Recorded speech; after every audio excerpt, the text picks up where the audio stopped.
बुजुर्गान मोहतरम, नौजवान साथियों और प्यारे बच्चों, अस्सलाम वालेकुम वरहमतुल्लाहि वबरकातुहू। सबसे पहले तो मैं आप तमाम का ममनून व मशकूर हूँ कि आपने मुझे बहुत ही अहम उन्वान के तहत आपके सामने लबकुशाई करने का मौका दिया है और इस उम्मीद के साथ, इस दुआ के साथ कि अल्लाह हमारे सीनों को खोले, हमारे जहनों को वसी करे, हमारे अपनों को अपने सही मता करना और हमारे अमल में जो है अल्लाह ताला बरकत दे। इन दुआओं के साथ इंशाल्लाह हम अपनी बात को शुरुआत करेंगे। याद रखिए कि ये जो अभी हमारे भाई बता रहे थे कि मौजूदा सूरत हाल जो नौजवानों की है, तो नौजवानों की ज़िम्मेदारियाँ और उनका लाहे अमल क्या हो सकता है, उसके ऊपर कुछ गुफ्तगू मुझे करना है। तो बहुत ही मुख्तसर, बहुत ही शॉर्ट में कुछ चीज़ें मैं इंशाल्लाह आपके सामने रखूँगा। अक्सर ऐसा होता है कि जब नौजवानों की मौजूदा सूरत हाल बताने की बात आती है, एक तो गुफ्तगू बहुत तनकीदी बन जाती है, यानी ऐसा कि बहुत ज़्यादा निगेटिव बातें हो जाती है, या ये कहना चाहिए कि गुफ्तगू से हासिल भी कुछ नहीं हो पाता। तो मैं कोशिश ये करूँगा कि नौजवानों को अगर ज़िम्मेदारियाँ समझना है तो थोड़ी बहुत तारीख़ से, असलाफ से उनको क्या माखज़ मिलते हैं, असलाफ से क्या सीख मिलती है, तारीख़ से क्या बातें मिलती हैं, वो कुछ बातें बयान करके इंशाल्लाह मैं आपके सामने आगे बढ़ूँगा। बनिस्बत इसके कि मैं बहुत ज़्यादा तनकीदें करता चला जाऊँ कि आज की उम्मत के नौजवान ऐसे है वैसे है, ये कहने की बजाय हम क्या लाहे अमल उनके लिए रख सकते हैं। क्योंकि मेरा मानना ये है कि मेरे सामने जो लोग बैठे हुए हैं वो यकीनन बारसी टाकली के नौजवानों का मुस्तकबिल है और उन नौजवानों को गाइड करने वाले कायदीन मेरे सामने जो है बैठे हुए हैं। तो बहुत ही मुख्तसरन में क्या सूरत हाल है वो मैं आपके सामने रखकर असलाफ की कुछ मिसालें दूँगा। तो आप जानते हैं कि लॉकडाउन का पीरियड चल रहा है। इससे पहले भी इसी मस्जिद में मुझे खुतबे का मौका मिला था, मैंने उसके अंदर भी तफसील से बताया था कि ये नौजवानों की और ख़ास तौर से उम्मत मुसलमान की क्या सूरत हाल है। तो आप देखिए कि लॉकडाउन के पीरियड के अंदर अभी लोकमत समाचार की आता है, तो मैं एक रिपोर्ट पढ़ रहा था, उन्होंने उसके अंदर लिखा कि ये जो लॉकडाउन का पीरियड गुजरा है, इसके अंदर अगर किसी समाज ने या किसी कौम ने सबसे ज़्यादा दाखिले अपने स्कूलों से, यूनिवर्सिटियों से और कॉलेजों से निकाले हैं तो वो उम्मत मुसलमान के हैं। तो ये एक बहुत बड़ा अलमिया हमारा ये है कि तकरीबन 23% दाखिले हमारे नौजवानों ने या हमारे बच्चों ने स्कूल और यूनिवर्सिटियों से इस लॉकडाउन के पीरियड में निकाले हैं। जबकि होना तो ये चाहिए था कि हमारे दाखिले बढ़ते हैं, क्योंकि हमारी उम्मत वैसे भी चाहती है कि कुछ ले दे के या फ्री में वो पास हो जाए। तो ये तो एक अच्छा मौका था कि बगैर एग्ज़ाम देने के इम्तिहान पास हो जाते। लेकिन ऐसी सूरत हाल में भी हमारे दाखिले यानी तालीमी सूरत हाल जो है बहुत ज़्यादा बिगड़ी है। आप देखिए कि सच्चर कमेटी की रिपोर्ट जो छपी है 2020 की, वो ये बात की साफ दलील देती है कि माशी हालात से अगर दलितों से भी और वड्ढर समाज से भी अगर कोई नीचे कोई कौम है तो वो उम्मत मुसलमान है। यानी बौद्ध समाज से, वड्ढर समाज और दलित समाज से भी माशी हालात में अगर कोई नीचे एक नौजवान या उम्मत हुई है तो वो मुसलमान है, उम्मत मुसलमान है। तो ये माशी सूरत हाल है। और समाजी सूरत हाल मुझे आपके सामने रखने की शायद ज़रूरत नहीं है, क्योंकि मैं वही समाज की बात करूँगा जो समाज में मैं और आप रह रहे हैं। तो ये एक छोटी मोटी एक सूरत हाल है, एक ओवरव्यू है जो समाज में हम रह रहे हैं या जो समाज में हम जी रहे हैं। आप देखिए इबादत का मामला बहुत ज़्यादा जो है वो नीचे आ गया है। इबादत के मामले में बहुत ज़्यादा लापरवाही खुसूसन नौजवानों के अंदर बरती गई है। इसका क्या लाहे अमल है, इसके ऊपर भी हम बात करेंगे। और सबसे बड़ी बात कि अगर सबसे ज़्यादा इख्तलाफात एक खुदा, एक नबी, एक काबा होने के बाद, एक नमाज का इमाम होने के बाद अगर किसी उम्मत में पाए जाते हैं तो वो उम्मत मुसलमान है। तो ये एक छोटी मोटी मतलब सूरत हाल है जो मैंने आपके सामने रखा। लेकिन तारीख़ जो है इससे बिल्कुल परे है। आप तारीख़ अगर उठा करके देखेंगे तो बहुत मज़ा आता है। अगर हमें तारीख़ी वाक़यात आपको यहाँ सुनाने बैठूँ तो हमारे नौजवान चुस्कियाँ ले लेकर के या फिर वाह वाह कह करके वाक़यात को सुनते हैं। बहुत सारी बार, बहुत मरतबा ऐसा होता है कि जब नौजवानों की मतलब बहादुरी के किस्से सुनाए जाते हैं तो हमारे नौजवानों का एक जोश खौल जाता है और बाद मौक़ों पर तो नारे भी लग जाते हैं और नारे तकबीर के वो नारों से पूरी मस्जिद भी गूंज उठती है। लेकिन मालूम ये पड़ता है कि ये जो गर्म जोशी है ये दूध के उबाल की तरह होती है कि सिर्फ मस्जिद के अंदर तक कि हमारा जोश, हमारा वलवला बहुत गर्म रहता है और जैसे हम मस्जिद के बाहर जाते हैं तो हमारा जो जज्बा, हमारा जो जोश है उसका लेवल बहुत डाउन हो जाता है। तो ऐसा ना हो, इसको मद्देनज़र रखते हुए कुछ तारीख़ी वाक़यात इस मौके से सुनाना बहुत ज़रूरी है। आप देखिए कि एक नौजवान के बारे में आपने सुना होगा कि मूसा बिन नसीर का आज़ाद कुर्दा ग़ुलाम, जिसको दुनिया तारिक बिन ज़ियाद के नाम से याद करती है। बहुत मशहूर उनके किस्से, कहानियाँ और वाक़यात जो है वो माशरे के अंदर सुनाए जाते हैं। लेकिन हमारे नौजवानों को उसकी कुछ बारीकियाँ आज समझने की ज़रूरत है। आप देखिए कि स्पेन के अंदर जो उस वक्त उंदलिस कहलाता था, वहाँ का जो बादशाह था उसकी एक बेटी ने ख़त लिख करके दावत दी थी मुसलमानों को कि हमारे यहाँ पर जो है नाइंसाफ़ी बहुत बढ़ गई है, हमारे यहाँ पर औरतों के ऊपर बहुत ज़्यादा जुल्म और ज़्यादती होती है। क्या कोई कौम ऐसी बाकी है दुनिया के अंदर जो इन तमाम चीज़ों से हमें निजात दिलाए? एक ख़त लिखा गया और वो ख़त गया तारिक बिन ज़ियाद के पास। तारिक बिन ज़ियाद अपना लश्कर लेकर के उंदलिस के किनारे पर पहुँचे, आज उसको स्पेन के नाम से जानते हैं। वहाँ के किनारे पर पहुँचे और वो वाक़या हम सबको मालूम है कि तारिक बिन ज़ियाद ने अपनी जो कश्तियाँ थी वो कश्तियों को जला दी।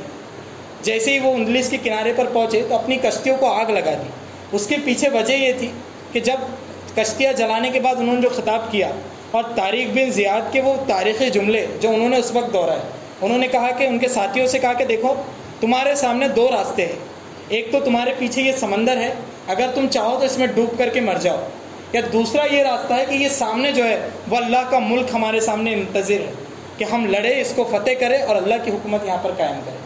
अब तुम्हारे इख्तियार में है कि तुम शहादत की मौत चुनते हो या बुज़दिली की मौत चुनते हो। अगर जीत गए तो फातेह हो जाएंगे और मर गए तो शहीद हो जाएंगे और भाग गए तो बुज़दिल कहलाएंगे। वो तारिक बिन ज़ियाद की वो मतलब दुनिया याद करती हैं कि 12,000 का लश्कर लेकर के वो उतरे थे उंदलिस के साहिल पर और सुबह का वक्त था।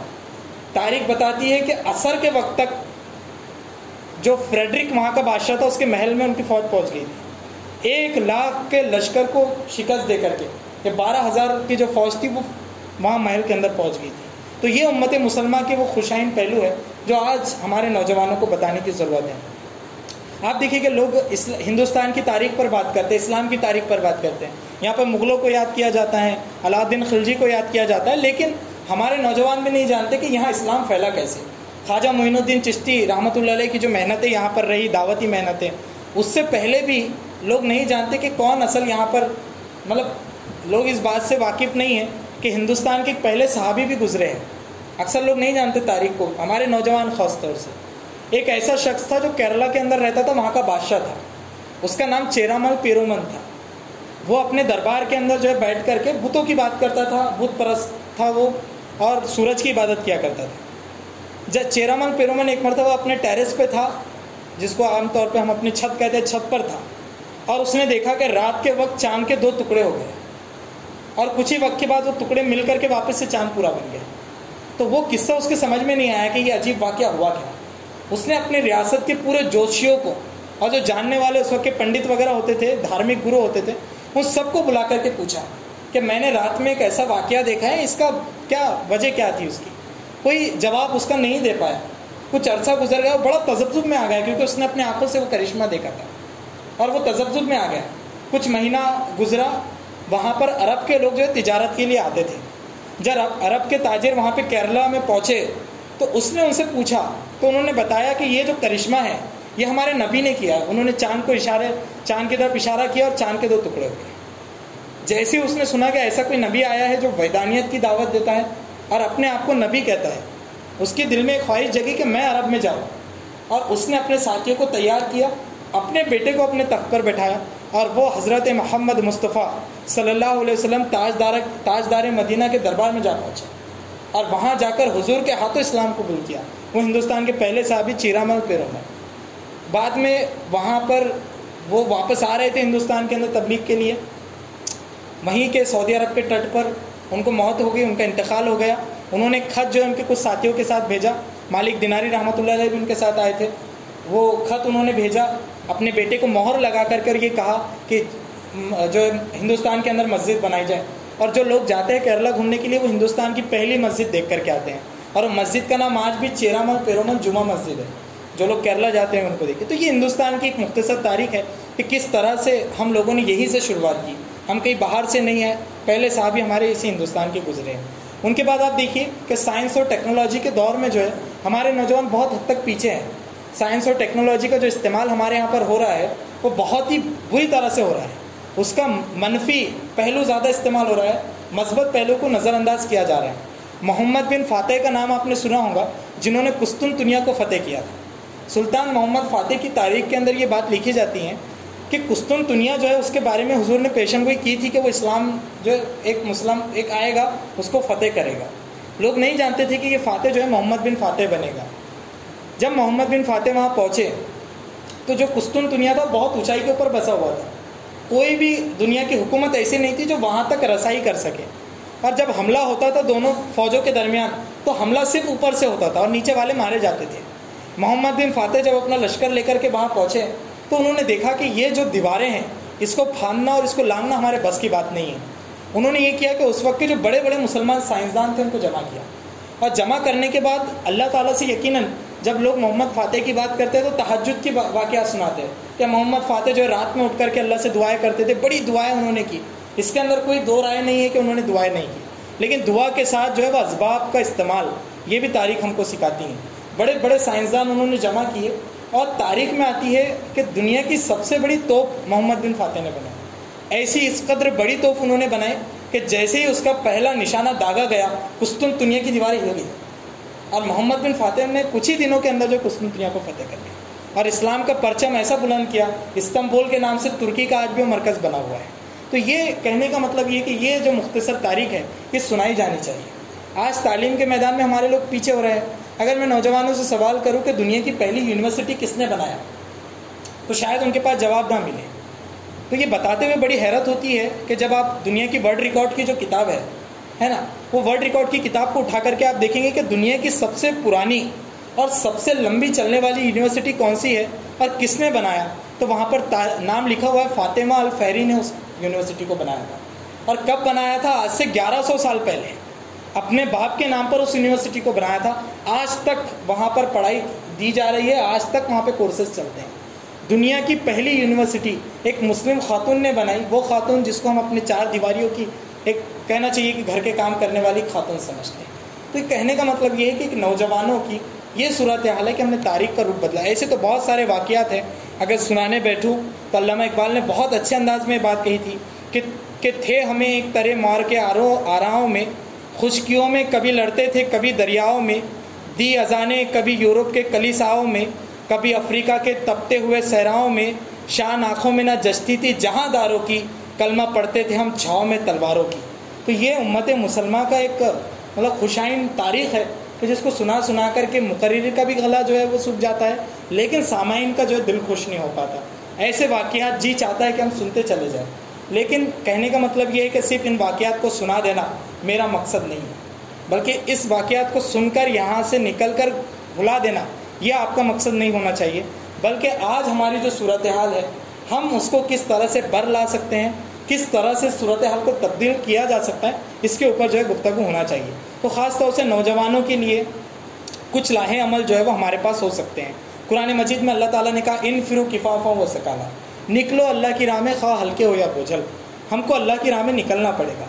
अब मेरा और कुरान का अल्लाह ताला का कहने का कतई मतलब ये नहीं है, अल्लाह की राह में निकलने का मतलब ये नहीं है कि आप जो है वो झोरा उठाए और निकल जाए अल्लाह की राह में, बल्कि अल्लाह की राह में निकलने का मतलब ये है कि जिस सतह पर आप हो और जैसे भी आप हो, हल्के हो या बोझल, ज़्यादा सलाहियतों के साथ हो कम सलाहियत, कम ज़्यादा पढ़े लिखे हो कम पढ़े लिखे हो, जिस किसी भी सूरत हाल में हो आप दीन के खदमात का काम अंजाम दें।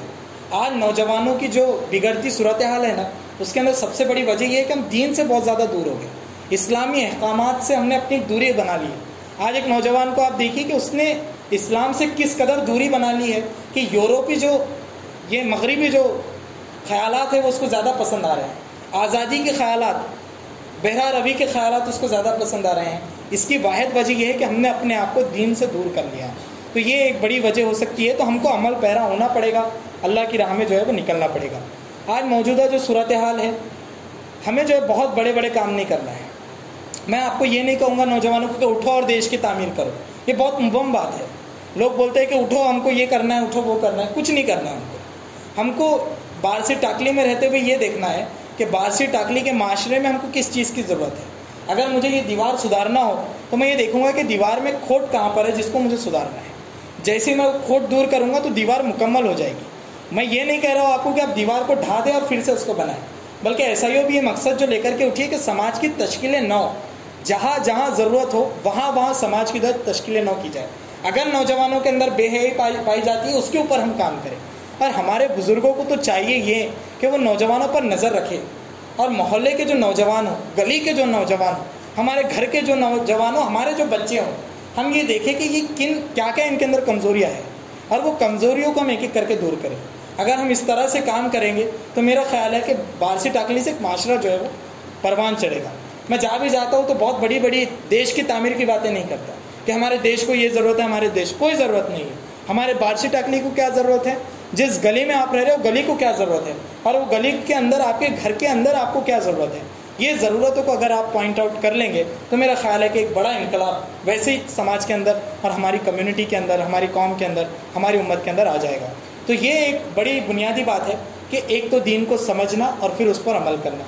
हम, मैं और आप समाज में सबसे पहले दीनी अहकामात पर अमल करने की कोशिश करें। हम ये देखें कि कौन से ऐसे अहकामात हैं जो हमसे छूट रहे हैं, हम उसके बारे में मुताला करें, हम उसके बारे में जानें और जानने के बाद उसके ऊपर अमल करने की कोशिश करें। दूसरी चीज़, हमारी सलाहियतों को सही तौर से हम इस्तेमाल करने की कोशिश करें। मैं ये कहता हूँ कि आप जिस सतह पर हो, अभी बकरा ईद गुजरी है, कबाब खाने का, नाहरी पाए खाने का एक अच्छा त्यौहार हमारा बकरा ईद जो है वो आता है। लेकिन याद रखिए कि बकरा ईद जो है वो सिर्फ नाहरी पाए और कबाब खाने का त्यौहार नहीं है, बल्कि ये शख्सियत साजी का त्यौहार है। हज़रत इब्राहीम अलैहिस्सलाम की जो सुन्नत को याद करके पूरी दुनिया बकरा ईद मनाती है। हज़रत इब्राहीम अलैहिस्सलाम की सुन्नत हमको इस बात पर उभारती हैं कि हम अपने काम में महारत पैदा करें। अगर मोहल्ले का कोई मिस्त्री हो, वो अपने काम में महारत करे, माहिर बन जाए। हज़रत इब्राहीम अलैहिस्सलाम के ताल्लुक से आता है कि अपने ज़माने के माहिर तरीन आदमी थे। हम अपने नौजवानों को उस महारत की तरफ नहीं ले जा पा रहे हैं। अगर आप डॉक्टर हो तो आप माहिर डॉक्टर, लोग ये कहे कि बार्शी टाकनी में ये जो डॉक्टर है ऐसा डॉक्टर दूसरा नहीं। अगर आप इंजीनियर हो तो माहिर इंजीनियर आप बने। अगर आप तालिब इल्म है तो आप माहिर तालिब इल्म बने। ऐसा नहीं कि इधर उधर जो है वक्त गंवा रहे और एग्ज़ाम आ रहा है, एग्ज़ाम आने के पहले पढ़ रहे, अब तो ऑनलाइन एग्ज़ाम हो रहे हैं, पूरी चीटिंग, फुल ऑन चीटिंग से जो है वो एग्ज़ाम हो रहे हैं। इस तरह से जो है वो अपना काम नहीं चलने वाला। तो अपने काम में महारत पैदा करना ये भी एक बड़ा लाहे अमल हो सकता है। आप देखिए कि समाज की सबसे बड़ी दुखती रग जो है बेहयाई है। अक्सर लोग खुतबा जुमा के अंदर, तकरीरों के अंदर, खिताबात के अंदर इस बात को मौज़े बहस नहीं बनाते। उनको शर्म आती है इसलिए क्योंकि मस्जिद में छोटे बच्चे भी होते हैं। लेकिन वो बात कहने से नहीं शर्माना चाहिए जो बात खुद कुरान में अल्लाह ताला ने कही। अल्लाह ताला ने कुरान मजीद में ये बात की तरफ इशारा किया है, वला तक़रबुल फ़वाहिशा मा ज़ारा मिन्हा व मा बतन। बेहयाई और बुरी बातों के करीब भी ना जाओ, खा वो खुली हो या छुपी। कुरान मजीद ने ये नहीं कहा कि बेहयाई और बुरी कामों से बचो, बल्कि करीब भी ना जाओ, खाओ वो खुली हो या छुपी हो, जिस भी कंडीशन में हो आप उसके पास मत जाओ। हमारे गाँव में, देहातों में एक मिसाल दी जाती है कुएँ की। कुआँ जब खोदा हुआ होता है तो माँ बाप ये नहीं कहते कि बेटा कुएँ पर मत जाना, माँ बाप ये कहते बेटा कुएँ के पास मत जाना। कुएँ के अंदर एक कशिश ये होती है कि उसकी गहराई ज़्यादा होती है और वो ग्रेविटी की वजह से अपने आप को मतलब खींचता है अंदर, एक कशिश उसके अंदर होती है।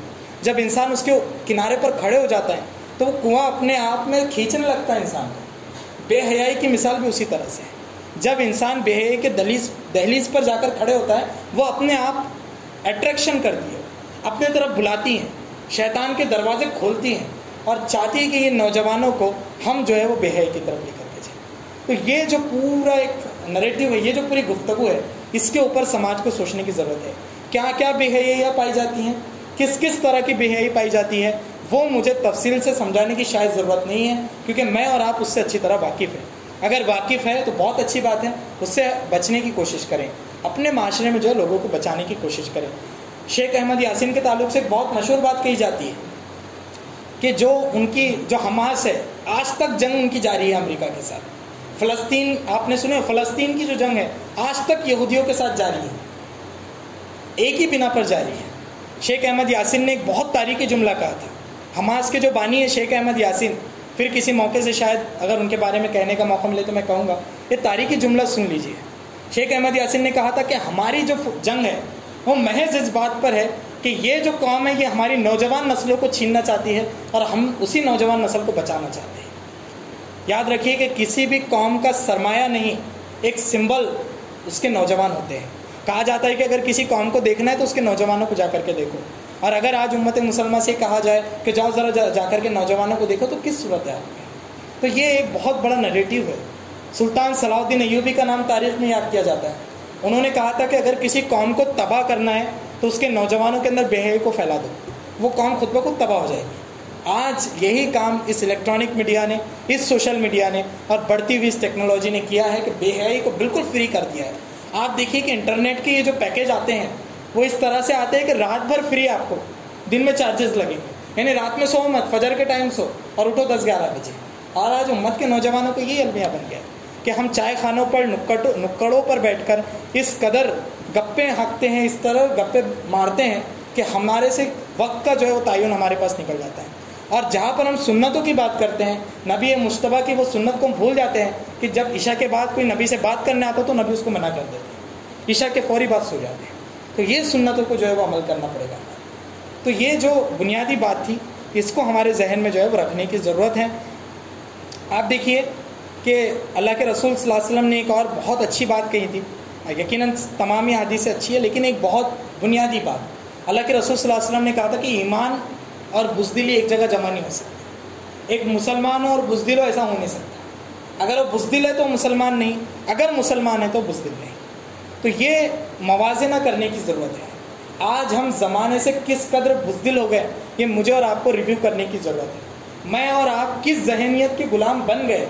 बुज़दिली की एक अलामत ग़ुलामी भी होती है। आज हमारे बच्चे जो है मोबाइलों के अंदर कितने घंटे सर्व कर रहे हैं, ये देखने की ज़रूरत है।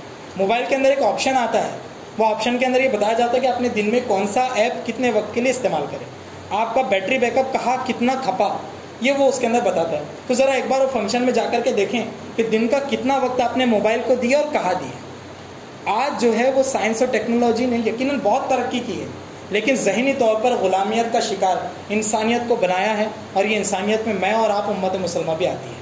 आप देखिए गेम्स जो है वो आज के टाइम पर बहुत बड़ी बीमारी बन गया है। एज एन इलेक्ट्रॉनिक इंजीनियर मैं तो जहाँ भी जाता हूँ सलाह देता हूँ लोगों को, और ये खुतबों के मौके से सलाह नहीं देता, मैं लोगों को पर्सनली मिल के बोलता हूँ और ये बोलता हूँ कि अगर अपनी कौम को, उम्मत को, बच्चों को, अपनी नस्ल को आप बचाना चाहते हो तो गेम से उसको बचा लो। पहले ये कहा जाता था कि नस्ल को बचाना है तो बेहयाई से बचाओ। आज मैं कहता हूँ नस्ल को बचाना चाहते हो तो एक गेम से बचाओ। नुक्कड़ों पर बैठकर घंटों के घंटों गेम खेलने वाले आज ही नौजवान आपको मिलेंगे। बेचारा एक बूढ़ा इंसान, बड़ी सी दाढ़ी, सफ़ेद पूरा हो गया, वो लकड़ी टेकते हुए अजान होने के बाद मस्जिद जाता है, लेकिन एक तंदुरुस्त नौजवान जो है अपनी जगह से ठस से मस नहीं हो पाता। ये बहुत बड़ा अलमिया है, इसको भी खुतबों के मौके से और बेदारी के मौके से जो है बोलना चाहिए। तो ऐसी अगर बातें करना चाहे तो मेरा ख्याल है कि बहुत वक्त कम पड़ जाए। और मैंने आपको भी एक बात बताई कि ईशा के बाद जो है वो ज़्यादा बात नहीं करना चाहिए, बल्कि मना कर देना चाहिए। तो आखिर में एक मैं नज़म अभी बैठ करके पढ़ रहा था, वो मैं चाहता हूँ कि आपको सुना दूँ कि अनस नबील जो हमारे अकोला के शायर है, बहुत मशहूर हमारे दोस्त, उनकी बहुत मशहूर एक नज़म है। मैं चाहता हूँ कि आज का ये जो ख़िताब है, इसके अंदर और बहुत सारी बातें हो सकती हैं, मेरा वक्त नहीं, मेरे नज़र नहीं गई, 9:35 जो है वो हो गए हैं, मैं अपनी बात को ख़त्म करूँगा। और बहुत सारी बातें लाहे अमल में हो सकती है। मुझे उम्मीद है कि आप लोग जाकर के संजीदगी से इसके ऊपर गौर करेंगे, अपने आप को किसी इज्तिमाइयत से वाबस्ता करेंगे।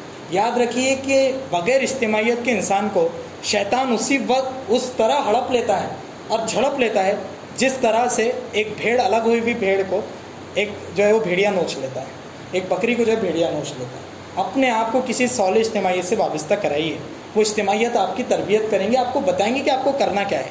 प्री प्लान डिसिप्लिन के साथ ज़िंदगी गुजारेंगी। तो यही एक आखिरी गुजारिश थी, चूँकि वक्त हो रहा है। तो एक तवील नज़म है लेकिन बहुत अच्छी नज़म है, मेरे दिल को छू गई, इसीलिए मैं चाहता हूँ कि आप लोग भी सुन लें और इंशाल्लाह फिर इस किताब को जो है इख्तिताम करेंगे। अनस नबील की एक नज़म है, माजी का गाजी, बहुत मशहूर नज़म है, अक्सर मुशायरों में भी वो पढ़ते हैं। लेकिन आज नौजवानों पर बात हो रही है तो मुझे ज़रूरत महसूस हुई कि नज़म मैं आपको सुना दूँ। तो अनस नबील की वो नज़म मैं आपके सामने रखता हूँ। अनस नबील ने कहा, जो देखा मैंने एक घोड़े को महवे रक्स शादी में, अचानक एक ख्याल उभरा मेरे इस दिल की वादी में, लगा मैं सोचने क्या ये वही हैवान है यारो, कि शाहिद जिसकी ताकत का मेरा कुरान है यारो। कसम खाई खुदा ने दौड़ते घोड़ों की कुरा में, ये पैदा करते थे चिंगारियाँ टापों से मैदा में। यही घोड़ा तो काम आता था जंगों और छापों में, अजब सा हौसला होता था इसकी तेज़ तापों में। ये जब चलता तो कौसारों का भी सीना दहल जाता, ये अपनी राह में हायल हर एक शय को कुचल जाता। गरज गाजी था ये कल तक पर अब मिसले तवाइफ है, जो दुनिया को डराता था वो अब दुनिया से खाइफ है। खुदी को भूल कर अपनी जवामर्दी गवा बैठा, ये मैदा छोड़कर अब शादी के मंडप में आ बैठा। मैं इन सोचों में गुम था कि अचानक दिल पुकार उठा, कि इस घोड़े को क्या गैरत, ये बस एक जानवर ठहरा। भला क्या ही ज़मीर इसका, भला कैसी खुदी इसकी, कि इंसानों के ही बस में है हरदम ज़िंदगी इसकी। अगर अफसोस करना है तो करूँ नौजवानों पर, जो मैदानों से हटकर आ चुके हैं चाय खानों पर। यही तो थे जो इन घोड़ों की पीठों पर रहा करते, हक व बातिल की जंगों को हरारत जो दिया करते। यही घोड़ों पर बैठे सफ़े आदा में उतर जाते, खुदा का हुक्म मिल जाता तो दरिया में उतर जाते, उन्हीं के गर्म खून से इनकलाब आते थे दुनिया में, यही तो अमन के परचम को लहराते थे दुनिया में। मगर क्या हुआ इन नौजवानों को खुदा जाने, सदाकत से शुजाअत से हुए कैसे ये बेगाने, नहीं बेअकल घोड़ों के जैसे, फिर भला कैसे ज़मीरों का इन्होंने अपने सौदा कर लिया कैसे। तो आज ये नौजवानों की जो मिसाल इस नज़म के अंदर दी गई है कि घोड़े से तशबीह दी गई है। तो कहने का मतलब ये है कि नज़म आप सब ने सुनी है, ये नज़म सुनाने का मकसद यही था कि थोड़ी हरारत लाई जाए, अपने ईमान के अंदर जज्बा पैदा करा जाए, हमारी ज़िंदगी को प्री प्लान गुजारी जाए। याद रखिए कि मोमिन की ज़िंदगी बेहया और बिल्कुल बेतरतीब नहीं होती है, बल्कि बाहया और मुनज़्ज़म होती है। अपनी ज़िंदगी को प्लान कीजिए, ये देखिए कि मेरा वक्त कहाँ जा रहा है और उसको मैं कहाँ सही तरीके से इस्तेमाल कर सकता हूँ। अल्लाह ताला से दुआ है कि जो बातें बताई गई पहले तो मुझे और फिर आपको उम्मत मुसलमा के तमाम नौजवानों को इस पर अमल पैरा होने की तौफीक अता फरमाए। आज जो लोग परेशान हाल है, जो हमारे नौजवान तालीम से दूर है, अल्लाह ताला उनकी तमाम परेशानियों को दूर फरमाए। अल्लाह ताला फिर से वो तारीख़ का एक जज्बा और वो तारीख़ का फिर से वलवला हमारे दिलों के अंदर परवान चढ़ाए कि हम इस मुल्क की तकदीर को बदल सकें, हमारे समाज की तकदीर को बदल सकें। आमीन सुम्मा आमीन वाखिर दावाना अनिल हम्दुलिल्लाहि रब्बिल आलमीन। सुब्हानल्लाहि व बिहम्दिही सुब्हानकल्लाहुम्मा व बिहम्दिका अशहदु अल्ला इलाहा इल्ला अंता अस्तगफिरुका व अतूबु इलैक। सुब्हान रब्बिका रब्बिल इज़्ज़ति अम्मा यसिफून व सलामुन अलल मुरसलीन वल्हम्दुलिल्लाहि।